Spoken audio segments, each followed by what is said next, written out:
बिस्मिल्लाहिर्रहमानिर्रहीम। आज के इस वीडियो में हम यूनिट नंबर 5 शुरू करेंगे, जो कि सफ़ा नंबर 137 पे है। इसमें ना वो थ्योरम्स डिस्कस कर रहे हैं और थ्योरम्स के ऊपर बेस करके कुछ एक्सरसाइजेज वगैरह हैं, तो हम इंशाल्लाह इनको डिस्कस करेंगे।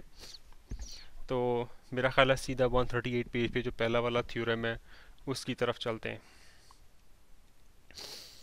थ्योरम ये कहता है, बल्कि थ्योरम से पहले मैं आपको थोड़ी सी बैकग्राउंड बताता हूँ ज़रा कि वो कहना क्या चाह रहे हैं। फ़र्ज़ करें कि ये एक ट्रायंगल है और इसकी जो तीनों साइडें हैं ना वो बराबर हैं, यानी कि ए बी बराबर है बी सी के बराबर है सी डी के। ठीक है, अब ये मेजरमेंट लगा लें, एम लगा लें।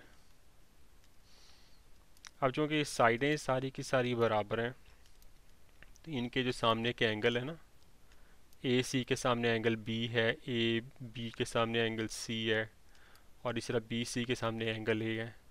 तो चूँकि आपको पता है कि ट्रायंगल में एंगल का जो सम होता है 180 होता है, तो अगर साइडें बराबर हैं, सारे एंगल्स बराबर होंगे, तो सारे के सारे जो एंगल्स हैं, angle A is equal to angle B is equal to angle C, ये मेजरमेंट का निशान लगा लें, तो ये सारे के सारे क्या होंगे 180 डिवाइडेड बाई 3 यानी कि 60 डिग्री के। ठीक है ना, ये तो आपको पता है इक्विलेटरल ट्रायंगल या इसके सारे साइडें वगैरह बराबर हों। अब इसी ट्रायंगल पे हम थोड़ा सा जो है ना वो उसमें कुछ तब्दीलियाँ लेके आते हैं। मैं इसको ना दोबारा बनाता हूँ इधर,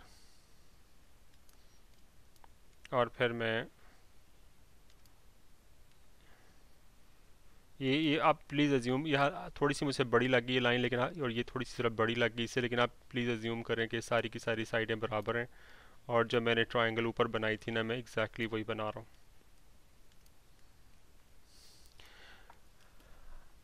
अब फ़र्ज़ करें कि देखें एंगल तो बराबर है ना, ये हम इस बारे में बात कर चुके हैं। ठीक है, फ़र्ज़ करें कि मैं ए सी को थोड़ा सा ना बढ़ा देता हूँ ऐसे करके। ठीक है, तो मेरा ये पॉइंट अब नया वाला ए हो गया जो ग्रीन वाला।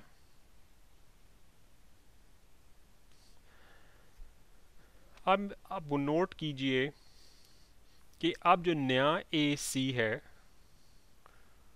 उसके सामने वाला जो एंगल है वो पुराने वाले की निस्बत बड़ा हो गया ना, क्योंकि उसके अंदर ये चीज़ ऐड होगी ना, इतना एंगल। ठीक है, तो नया जो ए सी, जो नई ए सी साइड है उसके सामने वाला एंगल बड़ा हो गया। अब देखें ट्रायंगल में जो एंगल्स होते हैं उनका सम तो 180 ही रहना है। अब ये सी एंगल को तो कुछ नहीं हुआ, ये उसी तरह है। तो अगर ये वाला एंगल बी एंगल बड़ा हो गया तो ला महला जो ये वाला एंगल है ना ये छोटा हो गया। ठीक है ना, ये बड़ा हो गया क्योंकि सामने तो एक ही, अगर ये बड़ा हुआ तो ये छोटा होगा। जिस मकदार से ये बड़ा हुआ उसी मकदार से इसे छोटा होना पड़ेगा, क्योंकि सम को तो आपने 180 डिग्री रखना है।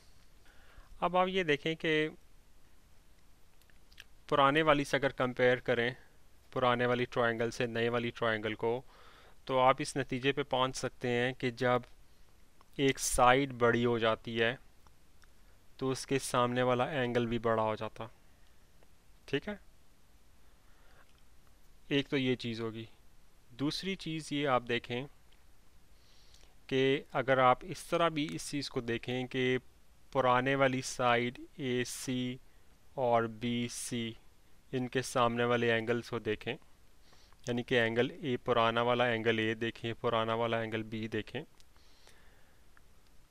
तो पहले तो ये दोनों सेम थे, लेकिन जब ये ट्रायंगल हमारी नई बन गई ग्रीन वाली, तो अब क्या हुआ है कि पुराने वाले एंगल ए की निस्बत नया वाला एंगल ए छोटा है। ठीक है, और नया वाला एंगल बी बड़ा है। तो आप ये देख रहे हैं ना कि अब मैं अगर नई ट्रायंगल की बात करूं तो उसमें देखें कि मैं अगर ए सी और बी सी को कंपेयर करूं तो मैं इससे नतीजा निकाल सकता हूँ ना कि जो साइड बड़ी है उसके सामने वाला एंगल भी बड़ा है, जो साइड छोटी है उसके सामने वाला एंगल भी छोटा। ठीक है। अच्छा, अब आप एक और काम करते हैं कि इसको थोड़ा सा और बड़ा करते हैं। ठीक है, ये अब आप देखें कि यहाँ पे थोड़ा सा और एंगल ऐड हो गया ना इधर। ये जब लाइन ऐसे आके मिलेगी, मेरी ड्राइंग अगेन ठीक नहीं है, ज़्यादा एक्यूरेट नहीं है, लेकिन आप देखें इसके अंदर ये पर्पल वाला भी हिस्सा है, एंगल बी के अंदर पर्पल वाला भी ऐड हो गया। यानी कि अगर मैंने लाइन ए सी को और बढ़ाया है तो एंगल बी और बड़ा हो गया। ठीक है। और जब ये एंगल बी और बड़ा हुआ है, अब मैं इसके साथ और बड़ा लिखता हूँ, तो एंगल ए को और छोटा होना पड़ेगा, क्योंकि सम तो हमने 180 रखना है ना। ठीक है। अब मैं एक और काम करता हूँ। पहले तो मैंने ए सी को बढ़ाया था ना, ये येलो वाली हमारी स्टैंडर्ड थी। अब मैं ना ए सी को छोटा कर देता हूँ। ये आ गया, ये एंगल ए हो गया और ये एंगल सी हो गया। अब देखें, अब पहले वाले एंगल जो बी था, ये वाला येलो येलो लाइन थी ना ऐसे, उसमें से अब ये हिस्सा निकल गया। अब देखें तो क्या हुआ है कि अगर हमारी साइड छोटी हुई है तो इसके सामने वाला एंगल भी छोटा हो गया। अब ये वाला एंगल जो है वो तो कांस्टेंट है। ये सी मैंने पता नहीं क्यों लगाया, ठहरा ज़रा, नहीं लगाते इधर। अब देखें ये सी तो कांस्टेंट है, अगर ये वाला एंगल छोटा हो गया तो लामहाला ये वाला एंगल बड़ा हो गया। ठीक है। अब ये एंगल सेम है, मैंने दोबारा कह रहा हूँ ये एंगल सेम है, अगर ये एंगल छोटा हुआ तो इसको बड़ा होना पड़ेगा। तो मैं नतीजा आपको ये बताना चाह रहा हूँ कि ट्रायंगल में आपने नोट किया है कि जब साइडें बड़ी या छोटी होती हैं तो उनके सामने वाले एंगल बड़े या छोटे होते हैं। ठीक है। तो इससे क्या नतीजा निकलता है कि अगर आप जो भी ट्रायंगल ले लेंगे उसमें आपको जो बड़ी साइड होगी उसके सामने बड़ा एंगल मिलेगा और जो छोटी साइड होगी उसके सामने छोटा एंगल मिलेगा। तो ये एक बड़ा लॉजिकली मैंने आपको ना ये कुछ दो चार डायग्राम्स बना के बता दिया। तो यही वो थ्योरम में बता रहे हैं कि अब मैं थ्योरम की तरफ आता हूँ और मैं ना नए पेज पे आपको ना इसी चीज़ को ना वो जैसे उन्होंने बुक में ज़रा सीधे तरीके से बात की है, मैं आपको बुक के तरीके से, बुक की लैंग्वेज से बात करके बताता हूँ कि वो क्या कह रहे हैं। बुक में वो ये कह रहे हैं कि ये कोई ट्रायंगल हो, वो ये कह रहे हैं कि अगर साइड और इसके सॉरी इसकी साइडें मुख्तलिफ लेंथ की साइडें हों, बड़ी छोटी हों, तो वो ये कह रहे हैं कि जो बड़ी वाली साइड होगी उसका एंगल बड़ा होगा, उसके सामने वाला एंगल, और जो छोटी वाली साइड होगी उसके सामने वाला एंगल छोटा होगा। फ़र्ज़ करें कि मैं आ, अगर फ़र्ज़ करें कि मेजरमेंट ऑफ ए सी जो है ना, अगर ये बड़ी है measurement of side A B, ठीक है, तो उसकी वजह से एंगल बी जो है ना ये बड़ा होगा मेजरमेंट ऑफ एंगल सी से। ये वो कहते हैं, ये हम नतीजा निकाल सकते हैं और ये वो थ्योरम है। ठीक है जी, कि अगर किसी ट्रायंगल में साइडें मुख्तलिफ लेंथ की हों तो बड़ी साइड के सामने जो एंगल होगा वो बड़ा होगा बनिस्बत किसी छोटी साइड के सामने वाले एंगल की निस्बत। तो मैंने आपको पीछे ये छोटी सी ये एक्सप्लेनेशन दी कि ऐसा क्यों होता है। मैंने ये दो चार ये आपको एक तरह सी एनिमेशन सी सॉर्ट ऑफ करके दिखाई। काश कि मेरे पास ऐसे टूल्स होते कि मैं आपको एनिमेट करके दिखाता, लेकिन आपने देख लिया कि हमने स्टैंडर्ड येलो से शुरू किया, बड़ा किया तो एंगल बड़ा हो गया, और बड़ा किया तो ये एंगल और बड़ा हो गया, और छोटी साइड वाला एंगल, बाकी जो एंगल है वो छोटे होते गए। फिर हमने छोटा किया तो ये एंगल छोटा हुआ तो ये ला महला बड़ा एंगल हो गया। ठीक है ना। तो आई होप कि आपको ये थ्योरम एज सच आपके जहन में बैठ गया होगा कि इसके सामने मतलब इसके पीछे थ्योरी क्या है, आपके जहन में ये नक्श हो जाना चाहिए इंशाल्लाह। अब जब बाकी चीज़ें हैं ना, हम आगे वो जो बुक का जो एक फॉर्मल तरीका है ना इसको प्रूव करने का, हम उसके बारे में अब बात करेंगे इंशाल्लाह, और उसको मैं एक्सप्लेन करता हूँ। अच्छा, बुक में वो ये कह रहे हैं कि उनके लिए कि हमें जो है ना इस ट्रायंगल ए बी सी में आ, ये देखें, ट्रायंगल ए बी सी के अंदर ए सी जो साइड है वो बड़ी है ए बी से, और ये हमारा मालूम है, ठीक है, इसे वो मालूम कहते हैं। और हमने साबित क्या करना है कि मेजरमेंट ऑफ एंगल बी, जिसे वो ए बी सी भी कह सकते हैं, ए बी सी वो बड़ी है किससे, ए सी बी से, ए सी बी से। और ये हमारा मतलूब है कि यानी कि हमने प्रूफ करना है, ये हमें गिवन है, ये मालूम है। अच्छा, उन्होंने इसकी और हमने, मैं यहाँ बता देता हूँ कि इस एंगल को हमने साबित करना है इस एंगल से बड़ा। अब गो के सारी बात नज़र आ रहा है कि ये बड़ा है उससे, लेकिन मैंने डायग्राम ही कुछ ऐसी बनाई है कि बड़ा वाज़ेह तौर पे नज़र आ रहा है। मे बी डायग्राम कुछ ऐसी ना बनी हो, आपको ना नज़र आए, लेकिन बहरहाल आपको प्रूफ करना है कि बी सी से बड़ा। उसकी फ़िलासफ़ी जो उनकी जो अप्रोच है, वो उन्होंने ये किया है कि इस एंगल को मैं आपको अप्रोच बता रहा हूँ, ज़रा गौर से सुनिएगा कि उनकी अप्रोच ये है कि अगर किसी तरह ये साबित कर दे कि ये एंगल बी, इसको दो हिस्सों में, हम दो हिस्सों में तकसीम कर दें और ये साबित कर दें कि इसका कोई हिस्सा, इस एंगल बी का कोई हिस्सा, पहला या दूसरा, मैं दो हिस्सों में तकसीम करूँगा, कोई हिस्सा अगर इससे बड़ा हो तो लामहला बी भी इससे बड़ा होगा ना, क्योंकि बी अपने उस हिस्से से बड़ा है ना, क्योंकि बी को हम दो हिस्सों में तकसीम कर रहे हैं, तो बी अपने उस हिस्से से बड़ा होगा। अगर वो हिस्सा, उनमें से कोई एक हिस्सा इस सी से बड़ा हो जाए तो लामहला बी सी से बड़ा हो जाएगा। ये उनकी अप्रोच है। और उन्होंने किया क्या है कि जो ए बी की लेंथ है ना, उसी लेंथ के मुताबिक यहाँ पे एक निशान लगा लिया डी, इसको इससे मिला के उन्होंने एक नई ट्रायंगल बना दिया बी सी और डी की, ठीक है। इसको उन्होंने एंगल 1 का नाम दे दिया, इसको उन्होंने एंगल 2 का नाम दे दिया। अब जैसे कि मैंने कहा था कि उनकी अप्रोच ये है कि एंगल बी को दो हिस्सों में तकसीम कर दें, तो देखिए उन्होंने दो हिस्सों में तकसीम कर दिया, एक को एंगल 1 कह लें और एक को एंगल डी बी सी कह लें। तो एंगल बी जो है वो एंगल 1 से भी बड़ा है और डी बी सी से भी बड़ा है ना, क्योंकि एंगल 1 को आपने तकसीम किया दो हिस्सों में। अगर मैं किसी तरह ये साबित कर दूं कि ये एंगल 1 सी से बड़ा है, तो उससे क्या साबित होगा कि बी भी सी से बड़ा हो जाएगा, और वही जो आपने प्रूव करना। दूसरे लफ्ज़ों में अगर मैं ये साबित कर दूं कि एंगल सी जो है वो छोटा है एंगल 1 से, तो उससे ये भी साबित हो जाएगा ना कि सी बी से भी छोटा है, क्योंकि आफ्टर ऑल 1 जो है वो बी से छोटा है, तो सी एक से एंगल 1 से छोटा होगा और एंगल 1 बी से छोटा होगा, ठीक है। इस तरह हमने करना। तो उन्होंने किया क्या है कि ए बी की लेंथ के मुताबिक इधर एक और, इधर लाइन लगा दी है, एक नुक्ता लगाया है, जो लेंथ ए बी की है उसी लेंथ के मुताबिक नुक्ता लगाया है, डी बन गई डी पॉइंट। डी पॉइंट को इससे मिला के आपने एक ट्रायंगल बना दिया है बी डी सी, और एक ये ट्रायंगल आपकी ये है। अच्छा जी, अब चूंकि triangle A B D isosceles triangle है, ठीक है ना, आपको मालूम होना चाहिए कि आइसोसेलेस है, मतलब इसको उर्दू में वो लिखा हुआ है मुसाफियुस साकैन।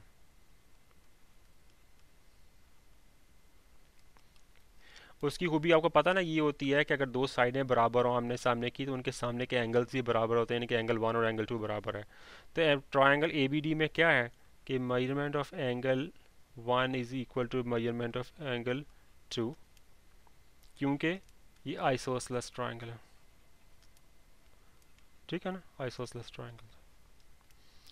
लिहाजा, बल्कि इसको छोड़ें, अब आगे चलते हैं। अब ट्रायंगल बी डी सी या बी सी डी की बात करते हैं। इस ट्रायंगल में देखें, इस ट्रायंगल में क्या है कि जो एंगल 2 है, इस बी सी डी की बात करते हैं, एंगल 2 इसका एक एक्सटर्नल एंगल है, वो बड़ा है किससे, एंगल बी सी डी से। कैसे बड़ा है भाई, आपने पुरानी क्लासेस से याद किया होगा कि जो एक्सटर्नल एंगल होता है ना, वो इसके जो अपोजिट इंटरनल एंगल्स होते हैं ना ट्रायंगल के, उन दोनों से इससे भी बड़ा होता है और इससे भी बड़ा होता है। तो इसकी उन्होंने रीज़न दी हुई है कि मैं वो लिखता नहीं, लेकिन मैं आपको बता रहा हूँ, मेरे पास इतनी जगह नहीं कि मैं तफसील से लिखूँ। बुक में लिखा हुआ है कि एक्सटर्नल एंगल किसी ट्राइंगल का वो सामने वाले या अपोजिट साइड पे जो इंटरनल एंगल्स हैं उनसे बड़ा होता है। बुक में उर्दू में लिखा है मसलस का बैरूनी जाविया मुतकाबिला गैर मुतसल्ला अंदरूनी जाविये से बड़ा होता है, यानी कि ये ट्राइंगल का external angle, triangle B C D का ये जो एक्सटर्नल एंगल कहाँ से आता है कि एक साइड को एक्सटेंड कर दें, तो ये एक्सटर्नल एंगल बड़ा होगा जो उसकी अपोजिट वाले, यानी कि इस जो टच नहीं कर रही है, ये टच कर रहा है एंगल, इसकी बात नहीं हो रही, अपोजिट एंगल्स एक ये होगा कि ये होगा, इन दोनों से वो बड़ा होता है। इससे भी बी से भी बड़ा होगा, इस बी नहीं बल्कि आना चाहिए मुझे, बल्कि डी बी सी कहना चाहिए, इससे भी बड़ा होगा और इससे भी बड़ा होगा। ये उन्होंने इसकी रीज़न बुक में लिखी हुई है, आप वहाँ से बुक से पढ़ के लिख सकते हैं। अच्छा, अगर आपको ये मुश्किल लग रहा है कि भाई ये कैसे बढ़ा है, या फ़र्ज़ करो कि आपको याद नहीं है ना, तो मैं आपको अलहदा से इधर ना समझा देता हूँ। बहुत ही आसान है ये, मैं वही अल्फाज इस्तेमाल कर लेता हूँ जो ऊपर किए हुए हैं। अच्छा, देखें इसको एंगल टू, अभी भी एंगल टू कह लेता हूँ। अब आपको पता है ना कि एक स्ट्रेट लाइन के ऊपर जो एंगल होता है वो 180 डिग्रीज होता है। तो क्या नतीजा निकला कि measurement of angle two plus measurement of angle B D C, B D C यानी कि ये अंदर वाला एंगल प्लस ये वाला एंगल, ये तो ये टोटल 180 हो जाएगा ना। और ये 180 और किसके इक्वल है कि ये ट्रायंगल बी डी सी के जो तीनों एंगल्स हैं, कौन कौन से एंगल्स हैं इसके, एक एंगल कौन सा B D C plus D C B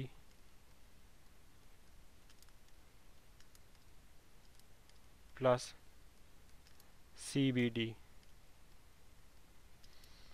triangle के जो तीनों एंगल्स होते हैं उनका सम 180 होता है ना, ये एक एंगल है, ये दूसरा एंगल है, ये तीसरा एंगल है, ठीक है, इनका सम 180 है। और स्ट्रेट लाइन के ऊपर भी जो दो एंगल्स बनाए, ये जो बनाए हैं इन्होंने, उनका भी सम 180 है।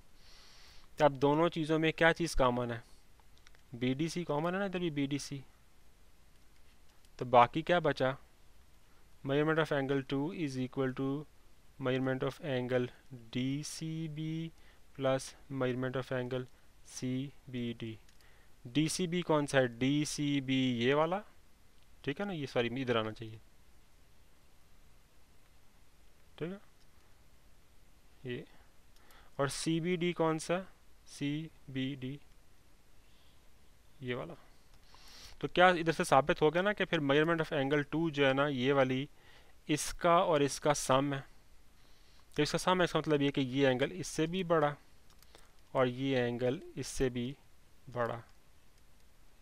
तो यही चीज़ हम कह रहे थे कि जो एक्सटीरियर एंगल होता है वो अपोजिट इंटीरियर एंगल से बड़ा होता है, लिहाजा आपको ये चीज़ क्लियर होगी। अब वापस आते हैं।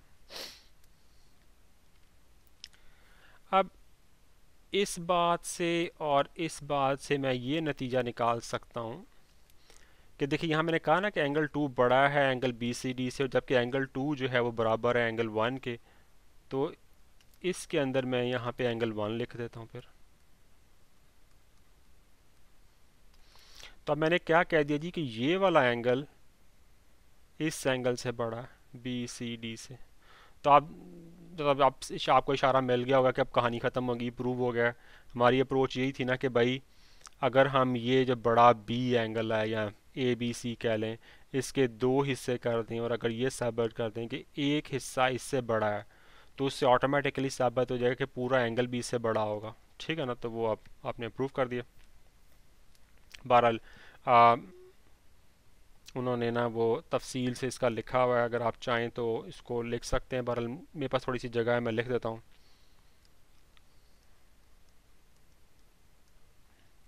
कि measurement of angle A B C किसके बराबर है, ए बी सी किसके बराबर है, मेजरमेंट ऑफ एंगल वन के plus measurement of angle B C D. ये आपको पता है, जामियों का मजमूआ, एंगल्स का सम। इससे क्या नतीजा निकलता है कि measurement of angle A B C बड़ी है मेजरमेंट ऑफ एंगल वन से, क्योंकि ये चीज़ इसका सम है ना।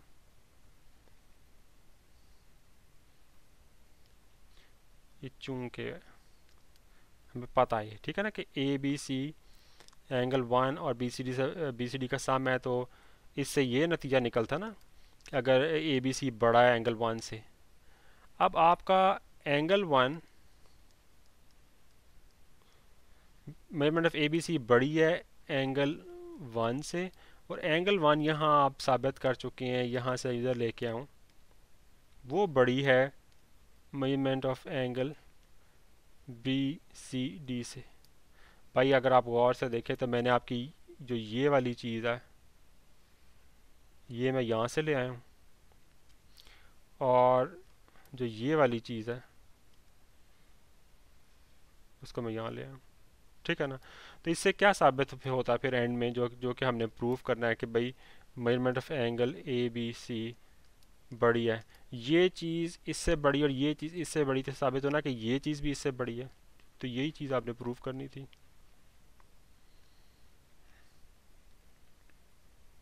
तो प्रूव हो गया।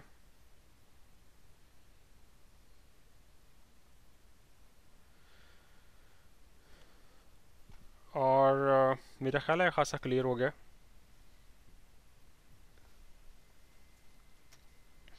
एक चीज़ मैं यहाँ पॉइंट आउट कर दूँ, मैं डिफरेंट कलर इस्तेमाल करता हूँ कि बुक में उन्होंने ना एंगल बी सी डी की बजाय ना एंगल, इसको उन्होंने नाम दिया हुआ है A B, A C B का।